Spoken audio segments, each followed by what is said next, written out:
Olá, sejam bem-vindos. Tem sido um grande prazer caminhar com vocês no estudo da disciplina Direito e Defesa do Consumidor. Já vimos sobre os conceitos mais importantes trazidos no Código de Ética do Consumidor. Estudamos também os princípios que orientam as relações de consumo. Falamos sobre a vulnerabilidade do consumidor e a sua hipossuficiência econômica e técnica. Por último, estudamos a pessoa física e jurídica como destinatário final do produto ou serviço, abordando a teoria finalista adotada pelo CDC. E a teoria finalista aprofundada, mais aceita após o Código Civil de 2002, que considera consumidor a pessoa jurídica vulnerável através da constatação de sua hipossuficiência na relação jurídica perante o fornecedor. Hoje vamos aprender a identificar em quais situações a imobiliária e o corretor poderão ser considerados fornecedores de serviços. Falaremos sobre como funciona a incorporação imobiliária frente ao Código de Defesa do Consumidor. E ao final falaremos sobre a responsabilidade civil do fornecedor. Após 24 anos de edição do Código de Defesa do Consumidor, o conceito de consumidor e fornecedor ainda provoca dúvidas em relação ao alcance da relação jurídica estabelecida entre as partes. Como já vimos, para ser consumidor, não é necessário apenas ser o destinatário final de um produto ou serviço. É importante identificar se a relação jurídica é marcada pela vulnerabilidade da pessoa física ou jurídica que adquire ou contrata produto ou serviço diante do seu fornecedor.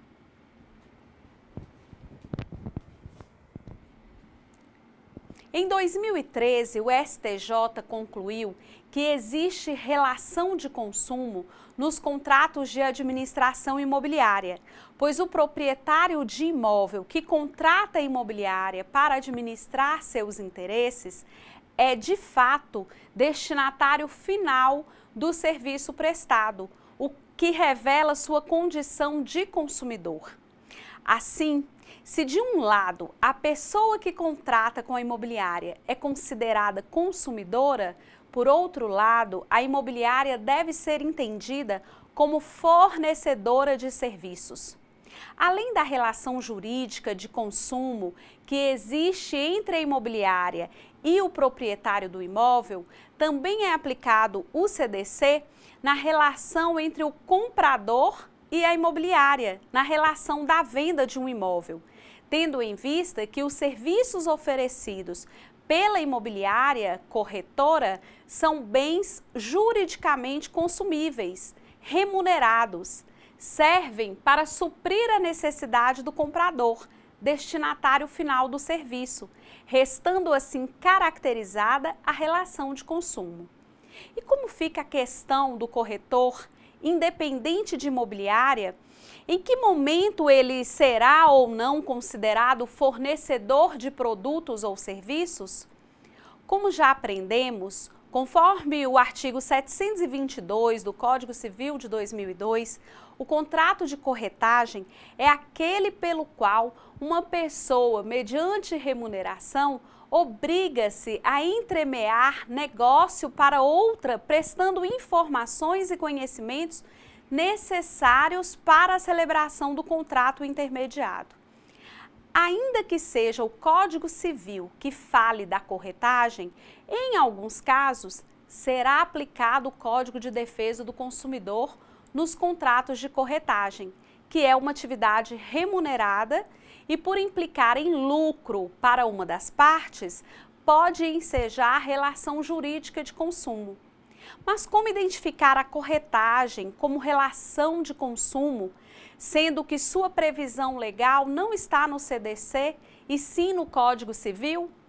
Como vimos, a corretagem é atividade que pode ser exercida por qualquer pessoa, natural ou jurídica. Portanto, para que a corretagem configure como relação de consumo, pouco importa que seja desempenhada por profissional liberal ou por empresa. O que importa, então, é identificar se a corretagem é desenvolvida com finalidade empresarial, para a obtenção de lucro, disponibilizando-o no mercado de consumo, situação em que o corretor será, sim, considerado prestador de serviço.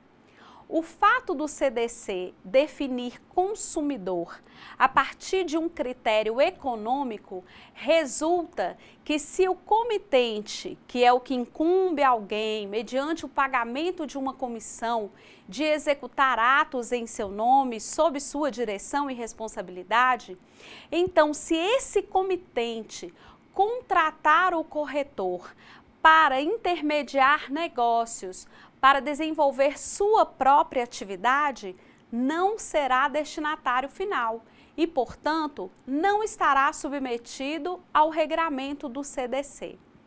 Assim, se, por exemplo, o dono de um imóvel contrata um corretor para vender seu imóvel mediante o pagamento de uma comissão, essa relação entre o corretor e o dono do imóvel não se caracteriza relação de consumo, pois o corretor, neste caso, não é considerado fornecedor, tendo em vista que entre eles não há aquisição com destino final do imóvel. Se, ao contrário, o comitente comprador contratar a corretagem para aproveitar o resultado para si próprio como destinatário final, será caracterizado como consumidor e, portanto, estará sujeito às normas do CDC, não importando se o Código Civil já discipline o contrato de corretagem. É o caso de um comprador que deseja adquirir um imóvel e contrata um corretor para encontrar e lhe vender um imóvel dentro de suas necessidades. Aqui, a relação de corretagem entre o contratante comprador e o contratado para a prestação de serviço, o corretor, será regulado pelo Código de Defesa do Consumidor, por ser o comprador destinatário final do produto. E como fica a relação entre a incorporação imobiliária e o Código de Defesa do Consumidor? Sabemos que a incorporação imobiliária é a atividade na qual o empreendedor coloca à venda no mercado imobiliário unidades que ainda não existem, que ainda não foram construídas, para que no mercado o incorporador busque o capital necessário à construção deste empreendimento, mediante a venda por antecipação ou custo do objeto que ainda não tem existência física. Na maioria dos casos, os contratos de incorporação imobiliária se constituem em contratos de adesão, sendo necessário, portanto, estudá-los à luz das regras do CDC. Nos casos de contrato de adesão, o adquirente coloca-se em posição de inferioridade em relação ao incorporador. Se retornarmos ao conceito de fornecedor, fica fácil incluir o incorporador imobiliário como fornecedor, restando saber se o adquirente de unidade condominial pode ser considerado consumidor, para assim completar-se a relação de consumo, apta a ser regida pelas regras do Código de Defesa do Consumidor. Considerando que esse adquirente se mostra hipossuficiente em relação ao incorporador, necessitando assim de proteção contra abusos de poder econômico, e se analisarmos o conceito de consumidor descrito no artigo 2º do CDC, que diz que consumidor é todo o que adquire ou utiliza produto ou serviço como destinatário final, facilmente concluiremos que o adquirente de unidade condominial é considerado consumidor. O incorporador, assim como todo fornecedor de produtos e serviços, tem o dever de colocar no mercado imóvel em perfeitas condições de uso e fruição, na forma prometida e de acordo com o projeto. Caso seja detectado qualquer vício, deverá repará-lo. Tendo em vista que são aplicadas as regras do CDC nos contratos com a incorporadora, ela poderá ser responsabilizada por fato ou defeito do produto e por vício do produto. Vale lembrar que em ambos os casos a responsabilidade do incorporador é objetiva, ou seja, independe da comprovação de culpa, bastando ter ele colocado o produto defeituoso no mercado. Agora, cursistas, que já estamos bem fixado o conceito de fornecedor de produtos e serviços e já sabemos identificar o fornecedor na relação de consumo, vamos entender de forma abrangente sobre a responsabilidade civil do fornecedor perante o consumidor.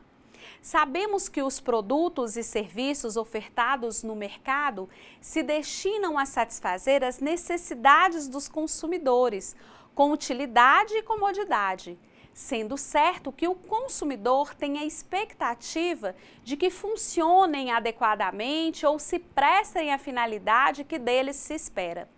Por outro lado, os fornecedores procuram produzir bens e serviços adequados ao consumo, seguros, eficientes e sem defeitos, utilizando testes de controle de qualidade para tentar eliminar ou pelo menos diminuir a colocação no mercado de produtos defeituosos. Mas mesmo com todo o cuidado na produção, ainda assim, alguns produtos e serviços entram no mercado com defeitos, que acabam causando lesão à saúde e segurança dos consumidores. Havendo dano, nasce a responsabilidade de reparar, que na relação de consumo é chamada responsabilidade objetiva.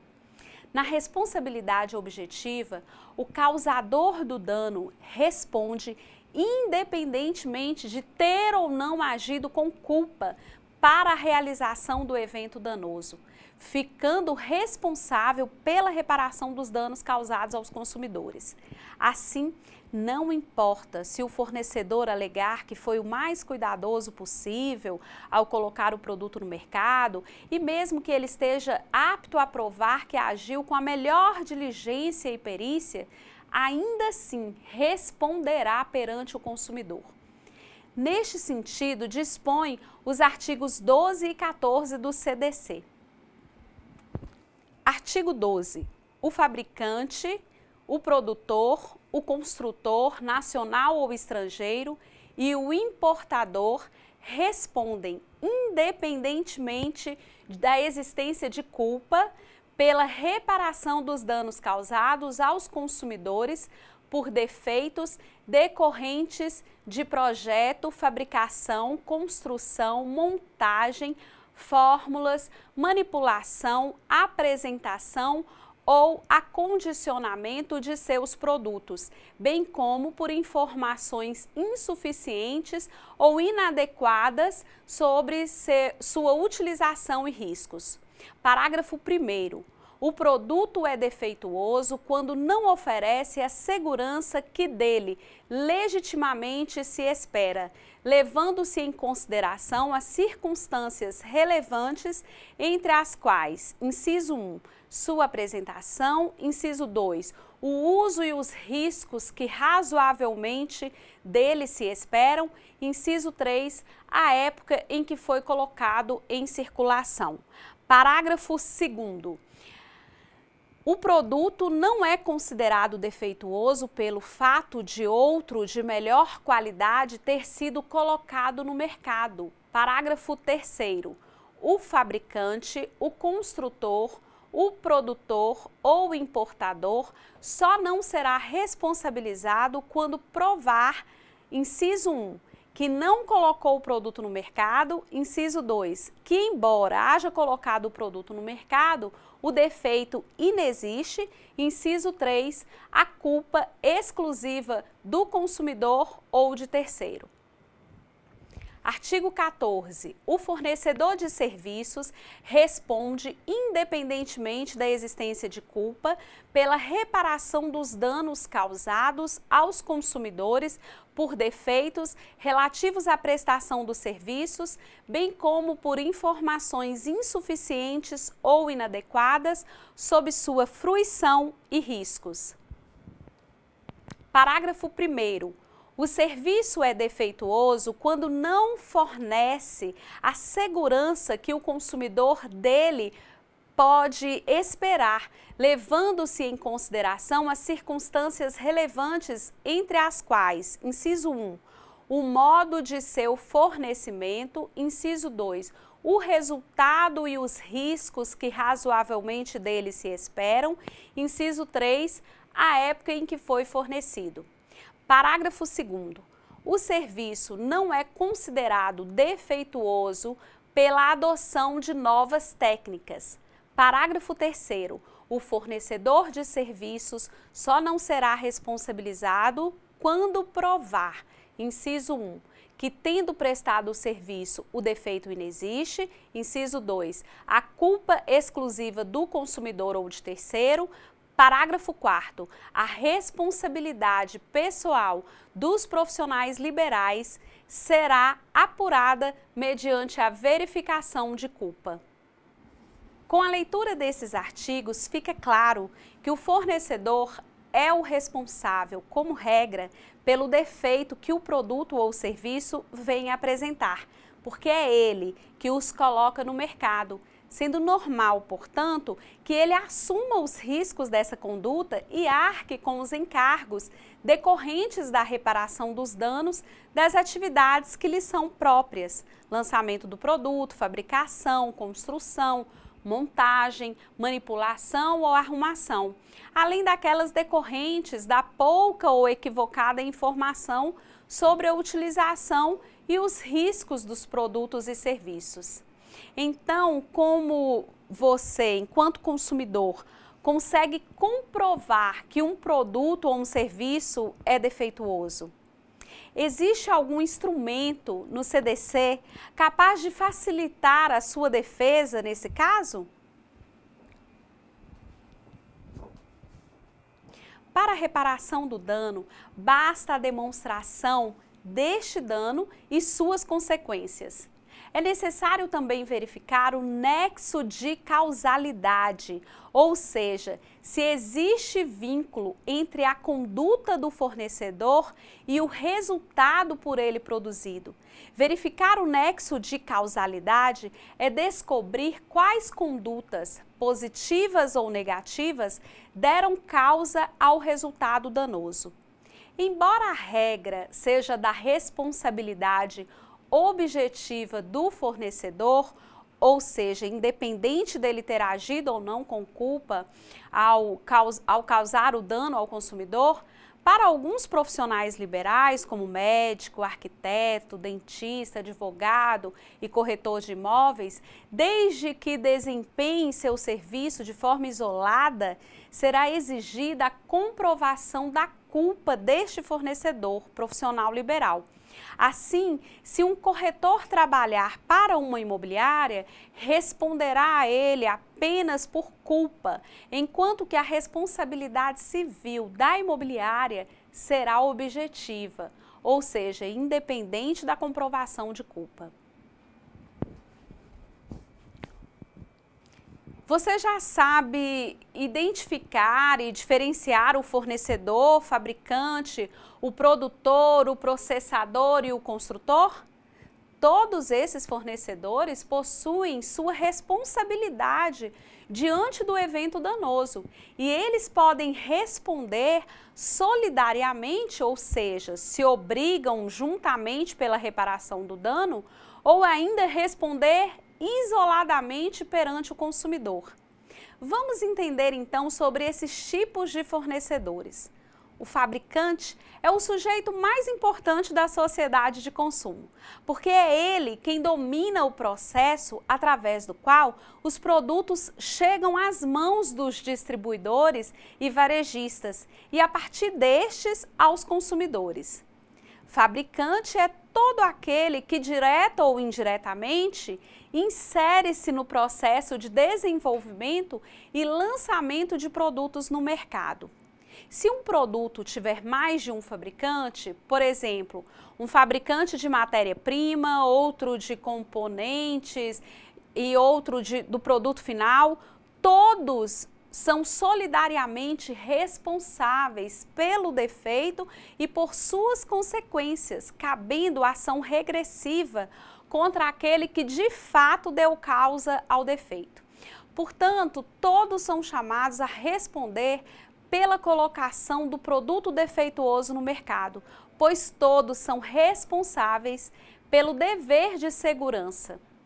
O produtor no CDC é basicamente aquele que coloca no mercado produtos não industrializados, em particular produtos animais e vegetais e não processados. Quando, porém, esse produto passa por limpeza e embalagem, por exemplo, entra o trabalho do fornecedor processador, que será solidariamente responsável com o produtor em caso de danos pelo consumo desses produtos não industrializados postos no mercado. Já o construtor, diferentemente do fabricante e do produtor, lança no mercado produtos imobiliários. O vício de qualidade em uma construção pode decorrer não só da má técnica utilizada, como ainda de incorporação de um produto defeituoso fabricado por terceiro.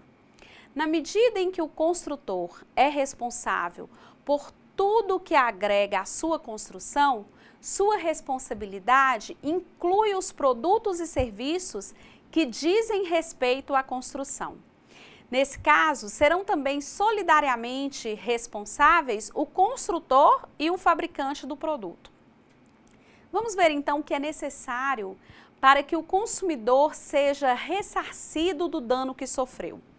Conforme nos ensina o Código de Defesa do Consumidor, para que o fornecedor seja responsabilizado por dano sofrido pelo consumidor, é necessário que se reconheça que efetivamente esse fornecedor colocou o produto no mercado, ou seja, o fornecedor praticou o ato de lançar ou fazer ingressar em circulação comercial um produto potencialmente danoso, com possibilidade de causar lesões aos consumidores. Também é necessário que se prove a relação de causalidade ou de causa e efeito entre a ação do fornecedor, colocação do produto no mercado, e o dano verificado. Sem essa relação, não existe a obrigação de indenizar. Nesses casos, a responsabilização se fará com base no sistema, baseado na culpa, a chamada responsabilidade subjetiva. Lembrando que somente nisso os profissionais liberais são beneficiados. No mais, submetem-se integralmente às normas do Código de Defesa do Consumidor. Como vimos no artigo 12, parágrafo 3º do CDC, algumas situações excluem a responsabilidade do fornecedor. A primeira situação que exclui a responsabilidade do fornecedor é quando este fornecedor provar que não colocou o produto no mercado.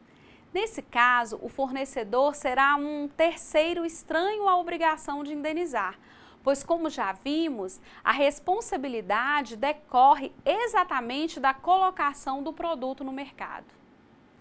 O fornecedor também se desobrigará quando provar que o defeito apontado não existe. Ainda que tenha colocado o produto ou serviço no mercado e tenha ocorrido dano, se o defeito apontado pelo consumidor não existir, obviamente não terá o fornecedor a obrigação de indenizar. Por último, também não responderá o fornecedor quando houver culpa exclusiva do consumidor ou de terceiro. Nesse caso, deixa de existir a relação de causa entre o defeito e o dano experimentado. É o caso, por exemplo, do uso negligente do produto pelo consumidor, uso de modo diferente do objetivamente previsto. Embora o CDC não prevê expressamente, também não haverá responsabilidade do fornecedor quando ocorrer caso fortuito ou força maior. Trata-se de causas que também quebram a relação de causalidade entre o defeito e o dano causado ao consumidor. Como exemplo de caso fortuito, podemos dizer que não teria sentido responsabilizar o fornecedor que vendeu um imóvel e que posteriormente um raio caiu em cima desse imóvel e causou um incêndio e danos ao proprietário. Uma regra importante é que, ficando clara a responsabilidade do fornecedor pela colocação do produto ou serviço no mercado, não existirá responsabilidade do comerciante, visto que esse não tem influência em relação aos aspectos próprios dos produtos que comercializa, já que os recebe embalados e sem possibilidade de testá-los ou de detectar eventuais defeitos ocultos. Porém, essa regra não é absoluta. De acordo com o artigo 13 do Código de Defesa do Consumidor, o comerciante será igualmente responsável quando o fabricante, o construtor, o produtor ou o incorporador não puderem ser identificados, quando o produto for fornecido sem a identificação clara do fabricante, produtor, construtor ou incorporador, ou quando não conservar adequadamente os produtos perecíveis. Nessas situações de dificuldade de identificação do produtor, fabricante, construtor, ou quando não tem havido conservação adequada dos produtos, o comerciante assumirá solidariamente a responsabilidade com o fornecedor e deverá arcar com as consequências de eventual ação judicial. Enquanto a responsabilidade pelo fato procura tutelar a integridade física do consumidor, ensejando ampla reparação de danos aos consumidores afetados por defeitos que trouxeram risco à sua saúde, a responsabilidade pelo vício do produto somente afeta o funcionamento ou valor da coisa. Assim, a responsabilidade pelo vício busca proteger a esfera econômica, ensejando tão somente o ressarcimento segundo as alternativas previstas na própria lei. Substituição da peça viciada, substituição do produto por outro, restituição da quantia paga ou abatimento do preço.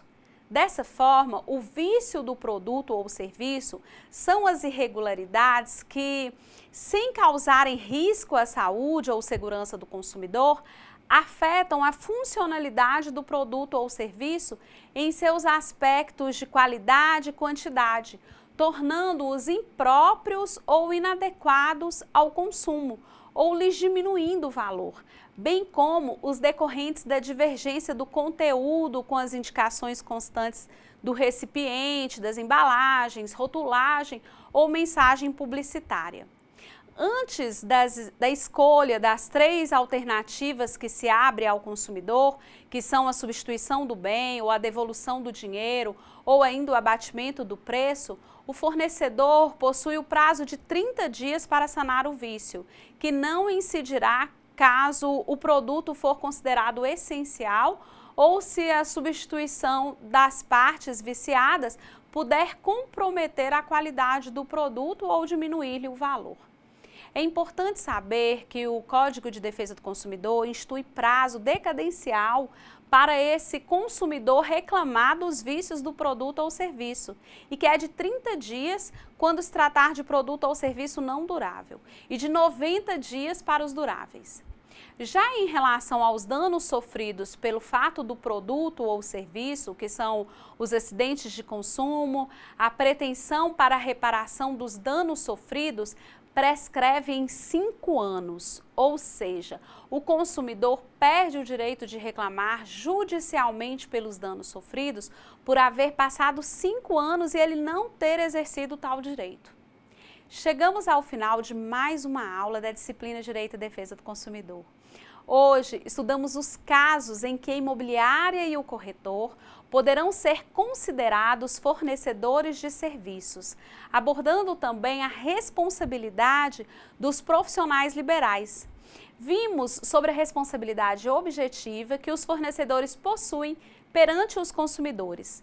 Estudamos sobre como funciona a incorporação imobiliária frente ao Código de Defesa do Consumidor e falamos sobre os critérios para que seja cobrada a responsabilidade dos fornecedores.